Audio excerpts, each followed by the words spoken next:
Viewers अस्सलाम वालेकुम।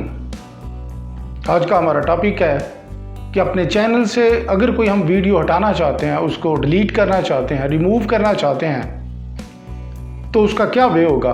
बाज़ औक़ात होता है हमें कॉपीराइट आ जाता है, बाज़ औक़ात हम ये समझते हैं ये हमारी वीडियो इतनी अच्छी नहीं थी, गलती की वजह से हमने इसको अपलोड कर दिया, तो उसको डिलीट भी किया जा सकता है, उसको रिमूव भी किया जा सकता है। तरीका क्या है? उसके दो तरीके हैं। आइए लैपटॉप पे चलते हैं और जानने की कोशिश करते हैं। गूगल पेज पे आ गए, यूट्यूब पेज खोलेंगे। ये देखिए राइट साइड पे इस चैनल के साथ खुला हुआ है, इसको प्रेस करेंगे और तीसरी ऑप्शन है यूट्यूब स्टूडियो, इसमें जाएंगे। अब लेफ्ट साइड पे आ जाएं और ये देखें दूसरे नंबर पे लिखा हुआ है कंटेंट, इसको प्रेस करें। दो तरीके हैं वीडियो डिलीट करने के।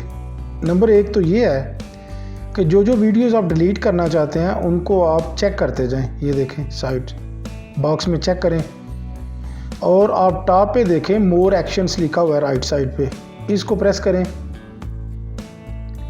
नीचे वाली ऑप्शन है डिलीट फॉर एवर, इसको प्रेस करेंगे तो ये डिलीट हो जाएंगी।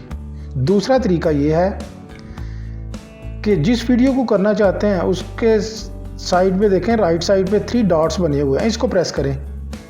सबसे नीचे देखें डिलीट फॉर एवर लिखा हुआ है, इसको प्रेस करेंगे तो वो डिलीट हो जाएगी। इस तरह से हम वीडियो को डिलीट कर सकते हैं। अब इजाज़त दीजिए, इंशाल्लाह नई वीडियो के साथ फिर मुलाकात होगी। अल्लाह हाफिज़।